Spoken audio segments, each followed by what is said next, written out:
Hey everyone, my name is Bevo Devo, and this is going to be the first part of a multi-part series covering all of the aircraft in Microsoft Flight Sim 2020. The goal of these videos are to help you familiarize yourself with the cockpits, buttons, dials, anything like that in each aircraft, so that way whenever you take off, you can take off with confidence. Now I won't be going over anything covered in the pre-flight checklist, as the game will walk you through that, and I definitely recommend doing that if you're in an aircraft you're unfamiliar with. This video is geared primarily towards beginners, so I will just be covering the basic features with autopilot and just understanding some features of the display, so that way you can get in the air and have a smooth and steady flight and get where you need to go. Now before we step off, every aircraft is going to have pretty much the same set of features in regards to autopilot. The biggest step is just trying to figure out where they are and how they work, because how autopilot works on an Airbus is going to be very different from how it works on a Cessna.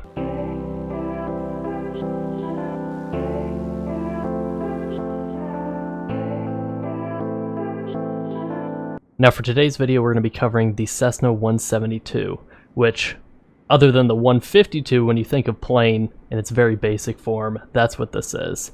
It is a slow, low-range, low-altitude aircraft, mainly designed for short-stop flights and sightseeing flights. So it's a fun and easy aircraft to start out and learn with. It does, of course, have autopilot features, which we will be covering, including 2 Garmin displays, which are nice and easy for navigation.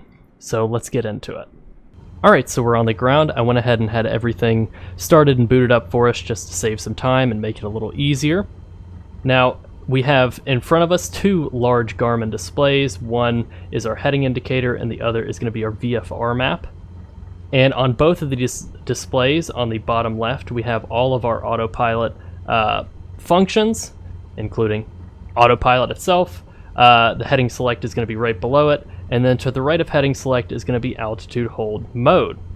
And if we go a little further down, we can find the vertical speed mode, which you can adjust with the buttons to the right of it, nose up and nose down, which you can see those changing on the display right over here.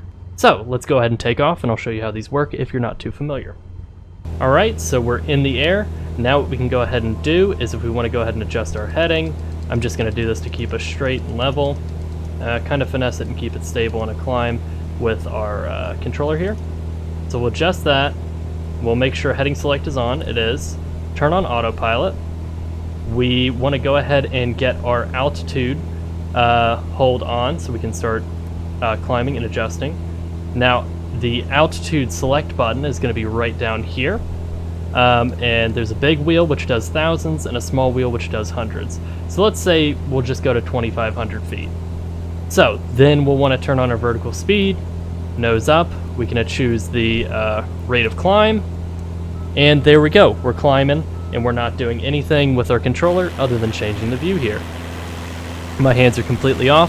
The aircraft is climbing and doing everything on its own. Now this works in the same principle I covered in the autopilot tutorial video, in that you just adjust your heading and it'll go. And if you ever want to turn it off, you can disengage autopilot, or you can turn these features off individually. Now with the vertical speed, as with most aircraft, once it reaches the desired altitude hold that you've already set, then it will level off at that selected altitude. So the next feature I want to show you is the nav feature, which is going to work off of the Garmin based on whether or not you selected a flight plan before or after the flight.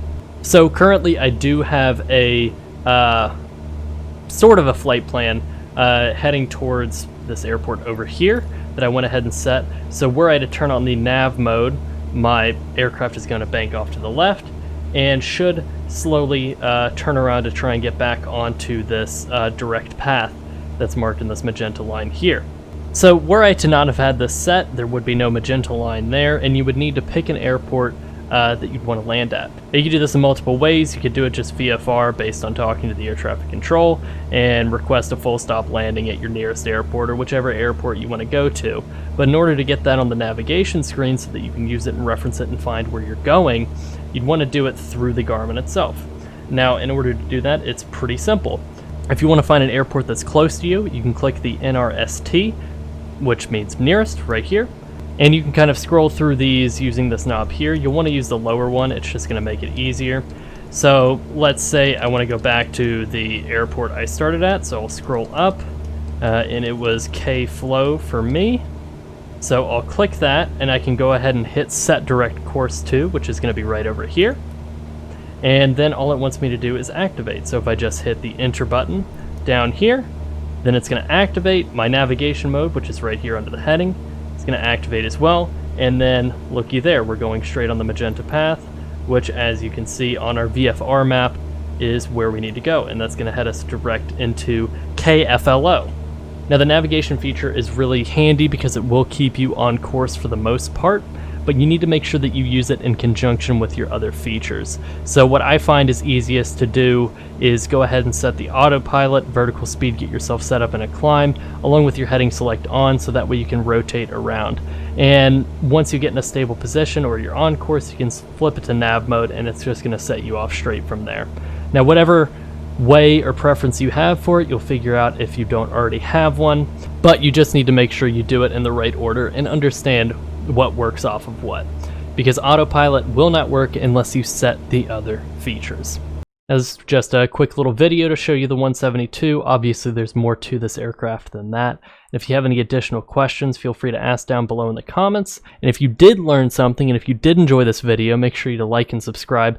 And if you want to see me fly in real time, slowly across the nation, feel free to pop into my Twitch channel at twitch.tv/BevoDevo, where that will be happening over the course of the next few weeks. Anyways, thanks so much for watching.